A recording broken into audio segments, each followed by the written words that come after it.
Olá pessoal, tudo bem com vocês? Aqui professor Ronaldo gravando mais um vídeo e o objetivo de hoje é conversar um pouco com vocês sobre as teorias e sobre como você pode testar uma teoria para verificar a validade dela. Como você poderia olhar para uma teoria e questioná-la diante da realidade ou diante de leis já estabelecidas. Então vamos fazer esse exercício usando um exemplo, usando como exemplo hoje a teoria da evolução. Vamos ver se ela é realmente consistente entre ela, dentro dela, ou se ela tem uma consistência interna, ou seja, se ela é contraditória ou não, se existe uma contradição, tá? E depois vamos confrontá-la com outras leis, com algumas leis já estabelecidas, para ver se ela continua viável nessa confrontação. Beleza? Então vamos lá, vamos ver como poderíamos fazer esse questionamento dessa teoria. Então, vamos ver aqui alguns conceitos de teoria. Por exemplo, tem esse autor chamado Hare Júnior, que diz o seguinte: a teoria é um conjunto de afirmações sistematicamente relacionadas, incluindo algumas generalizações. Essas generalizações são semelhantes a leis que podem ser testadas empiricamente. Então, se você fizer um teste de uma teoria, você vai poder verificar a veracidade dela. E assim são estabelecidas as leis. Tá bom? As leis naturais são estabelecidas através do teste empírico de uma teoria. Beleza? Isso que diz esse primeiro autor. Vamos agora ver o que o segundo autor nos fala sobre o que é uma teoria. O Creswell fala que a teoria é um conjunto interrelacionado de construtos ou de variáveis latentes transformados em proposições ou hipóteses que especificam uma relação entre duas ou mais variáveis, normalmente em termos de amplitude e magnitude, ou magnitude e direção. Beleza, pessoal? Então, magnitude significa tamanho, direção, direta ou inversa. Então, vamos imaginar o seguinte, que eu afirmo aqui que as empresas que mais investem em propaganda têm menos vendas devolvidas. Então, eu estou estabelecendo uma teoria que precisaria ser testada. Teríamos que ver quanto cada empresa investe em propaganda e depois verificar qual dessas empresas tem menos devolução de vendas. Então, mais investimento em propaganda é bom, é positivo, e menos devolução de vendas é positivo também. Quanto menos devolução de vendas, quanto menos mercadorias os clientes devolverem, melhor vai ser para a empresa. Então, é uma magnitude que pode ser medida, e há uma direção inversa e proporcional. Por exemplo, aumentou a quantidade de investimento em propaganda, diminuiu a quantidade de devolução de vendas, se essa teoria for correta. Beleza? Só para a gente ter uma ideia do que é uma teoria e como ela pode ser verificada. O Popper, ele diz o seguinte: teorias são conjecturas expressas em palavras ou em termos matemáticos que ajudam a compreender, explicar ou predizer um fenômeno natural. Esse Popper é o pai do método hipotético dedutivo. Então, é uma autoridade importante na metodologia. E ele diz, então, que uma teoria é uma expressão, uma conjectura que ajuda a explicar e predizer um fenômeno natural. Então, um fenômeno natural existe e a teoria ajuda a explicar esse fenômeno, a predizer o que esse fenômeno representa e a compreender esse fenômeno. Bacana, gente? Continuando, então, isso é uma ideia do Popper. Então, nós temos a famosa teoria da evolução das espécies, do Darwin e do Wallace, que foi publicada em 1858, e depois outros autores tentaram adaptar e fazer adaptações e organizar a teoria de várias formas diferentes, mas a teoria do Wallace e do Darwin é construída em cima de 4 pontos principais. Primeiro, eles dizem que há uma ancestralidade, deixa eu marcar essa palavra ancestralidade aqui, ancestralidade comum para todas as espécies. Então, na natureza tem muitas espécies, inclusive pessoas, e todas as espécies têm em comum um ancestral, um único ancestral. E essa é uma afirmação, né? E a segunda afirmação fala das variações e das mutações que as espécies passam, enfrentam. Então, a questão da ancestralidade comum é meio complicado, porque a primeira célula ela deveria ter uma carga genética suficiente para dar origem a todos os seres vivos. E isso é meio difícil de explicar e de entender. Vamos ver as variações e as mutações. Variações podem acontecer, né? Olhem para as famílias grandes. Vamos supor um homem e uma mulher que têm 8, 10 filhos. Você vai colocar esses filhos na balança. Quando cada filho tiver 18 anos de idade, você coloca ele na balança, pesa ele, coloca ele numa régua, meça cada um desses 8 filhos ou 10 filhos, e você vai ver que só no peso e na idade, aos 18 anos, vai ter diferenças. E assim pode ter variações na cor da pele e no tipo de cabelo e tudo mais. Então, são variações e até podem ocorrer mutações. O terceiro enunciado fala da luta por recursos entre as espécies. Então, um lagarto, um peixe e um pássaro vão brigar dentro de uma lagoa por causa de comida. Então, o peixe vai lutar por comida, o réptil vai lutar por comida, e o pássaro também vive nesse meio e vai lutar por comida. Também é compreensível, também é aceita. Então, variações e mutações podem acontecer, e a luta por recursos entre espécies também pode acontecer. E daí tem uma outra coisa aqui, que diz que os mais aptos vencem nessa luta por recursos.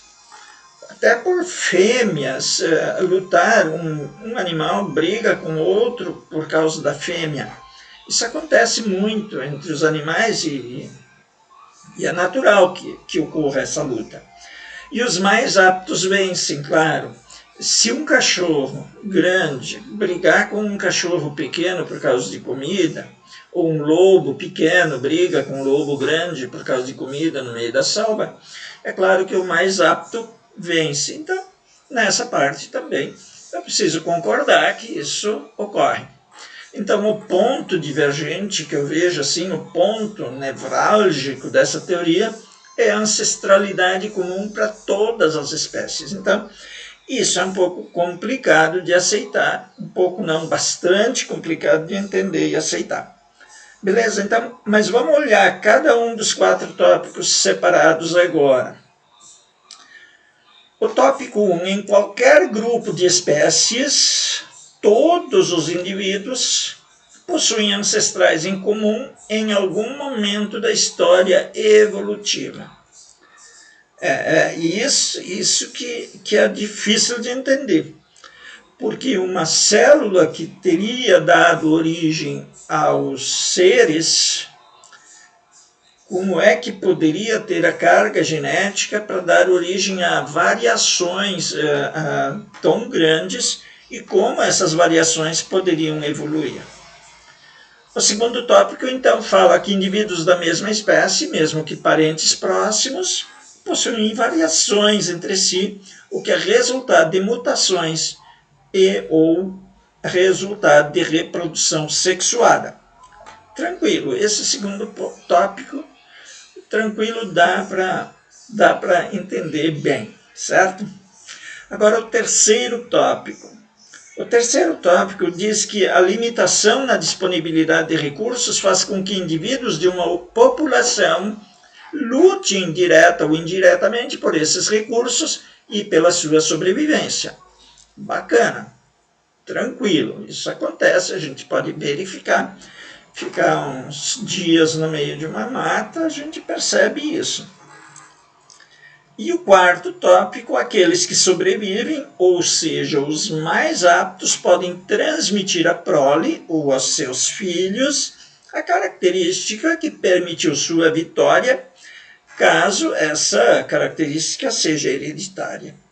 Beleza? Então, se o cachorro grande matar o cachorro pequeno ou expulsar do território aquele cachorro pequeno, as características genéticas do cachorro grande vão se reproduzir nos filhotes dele, e o cachorro pequeno provavelmente vai perder, vai ficar sem uma prole, provavelmente ele vai ficar sem cachorrinhos, certo? Então ele não vai conseguir reproduzir porque ele perde a luta contra o cachorro grande, beleza? Então esses são os 4 tópicos da teoria da evolução. Quais são as fragilidades internas da teoria da evolução? Primeiro, a primeira questão que a gente teria que levantar é a seguinte: como seria possível para um animal em evolução, que é o primeiro enunciado dessa teoria, vencer uma luta pela sobrevivência? Vamos imaginar um lagarto. O lagarto está lá evoluindo para se transformar numa ave. Bacana? Entendido? Então esse lagarto, ele tem 4 patas, ele está evoluindo para se transformar numa ave. Então as patas dianteiras teriam que se transformar em asas. Como isso funcionaria? Ele teria, em certo momento da evolução dele, patas dianteiras com uma funcionalidade de 50%. Ou seja, ele teria ainda patas, mas ele teria asas na ponta, penas na ponta daquela pata, certo? Então ele não teria patas dianteiras muito funcionais, ou seja, em algum momento ele perderia as garras e teria penas na ponta das patas dianteiras. O que isso representa? Isso significa, meus amigos, que ele ficaria em desvantagem contra um pássaro que tivesse asas totalmente funcionais e funcionando perfeitamente. Então, esse réptil em evolução, o que aconteceria? Ele perderia a luta pela sobrevivência, porque ele não seria o mais apto nessa luta contra um pássaro, por exemplo. Por quê? Porque ele não conseguiria correr bem como um réptil e não conseguiria voar como um pássaro. E é claro que ele perderia essa luta pela sobrevivência. Então, isso é uma fragilidade severa na teoria da evolução. Então, isso seria uma primeira fragilidade que a gente teria que observar. A segunda fragilidade é relacionado a elos intermediários. Existem milhares de fósseis que os cientistas escavaram no chão. E em várias partes do mundo existem peixes, aves, mamíferos, todo tipo de animal que foi fossilizado diante de uma catástrofe. Um vulcão entrou em erupção e enterrou nas suas lavas alguns peixes, aves, mamíferos e répteis. E esses animais fossilizaram. E os cientistas procuraram exaustivamente por elos intermediários. O que são esses elos intermediários? São aquelas patas se transformando em asas. E, infelizmente, para os cientistas que estudam isso, não foi possível, tanto que o Darwin mesmo falou que uma das fragilidades dessa teoria é a inexistência de elos intermediários. E os seguidores do Darwin dizem mais. Eles dizem que se Darwin tinha poucos elos intermediários, agora existem menos ainda. Perceberam como funciona isso? Como as coisas às vezes são mais ideológicas, mais por crença, mais por fanatismo do que por ciência. Então, se Darwin já não tinha elos intermediários e os novos cientistas falam que tem menos elos intermediários que o Darwin tinha, aonde a teoria foi parar então? Então, ela não se sustenta por causa disso. Por que os cientistas não apresentaram uma lei da evolução? Por exemplo, teve um sujeito que criou uma teoria da gravidade. A gravidade é a capacidade que o centro da Terra tem de atrair para si os objetos. Beleza. E daí eles criaram uma lei da gravidade. A termodinâmica é formada por várias leis. Por quê? Porque os cientistas comprovaram esses fatos. Então não existe mais teoria da gravidade, existe a lei da gravidade, não existe mais uma teoria da termodinâmica, existe uma lei da termodinâmica, mas não existe uma lei da evolução e apenas uma teoria da evolução. Então, por causa dessa falta de comprovação científica, não há uma lei para isso, uma lei científica. Bacana? Outra fragilidade interna da evolução é os cientistas evolucionistas, eles não explicam como o primeiro ser humano aprendeu a falar. Então eles dizem que durante milhares de anos o ser humano foi evoluindo até desenvolver a fala, mas esse fenômeno de desenvolvimento da fala, ele não se repete mais em nenhum ser humano. Se isolarmos um homem e uma mulher que não conseguem falar e eles tiverem um filho, esse filho não aprenderá a falar. Então, para aprender a falar, a gente precisa ouvir alguém falando. Isso é o básico, além de ter as cordas vocais e ter um instrumento de fala completo, claro. Mas mesmo que o instrumento de fala esteja completo, se não ouvirmos alguém falando por perto, não aprenderemos a falar. E aí, se o homem evoluiu para aprender a falar, como é que ele aprendeu a falar? Se hoje esse padrão simplesmente não existe, se hoje uma pessoa isolada não aprende a falar. Então, o primeiro homem tinha que ter alguém para ouvir falando. Então, o primeiro homem ouviu alguém falando. E aí fica complicado. A evolução simplesmente ignorou esse fato que é relevante, que é importante. Então, enrosca nisso. Então, quem é que falou com o primeiro homem para ele falar? Vamos pensar nisso. Pense nisso, então, porque essa é uma grande fragilidade da evolução. E daí tem uma fragilidade externa da evolução, que não faz parte da teoria da evolução, que é a termodinâmica, que eu já citei agora nesse vídeo. A termodinâmica nega a possibilidade de evolução. Como é que ela nega? Por causa de uma coisa chamada lei da entropia. A lei da entropia, como vocês já perceberam, é uma lei. E se é uma lei, ela foi firmada em conceitos metodológicos.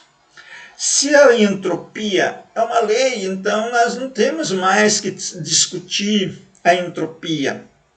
Então a segunda lei da termodinâmica, que é a lei da entropia, diz o seguinte, que um sistema aberto deixado ao acaso entra em estado de entropia ou em estado de desorganização.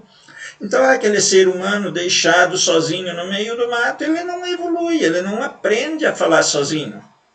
Então, sozinho ele não aprende a falar. Então, não acontece evolução, e sim desorganização. Então, as pessoas ficam velhas e não jovens. Às vezes as pessoas brincam assim, a gente pergunta para o amigo, como é que você está? Ah, eu estou bonito e gordo. Mentira, ele está ficando cada vez mais feio. Tá bom? É assim, por quê? Por causa da entropia. Os sistemas abertos entram em desorganização com o passar do tempo se forem deixados ao acaso. Beleza? Obrigado por assistir esse vídeo, eu espero que vocês tenham gostado. Se você gostou e quiser deixar seu comentário, se você quer sugerir um outro vídeo, então, por favor, deixe seus comentários e eu vou gravar um outro vídeo, talvez até para continuar esse assunto, para continuar essa explicação. Tá bom? Então deixa o teu comentário e curta se tu gostou, né? Tá bom? Então é isso. Muito obrigado a todos. Um grande abraço. Espero vê-los muito em breve. Tchau, gente.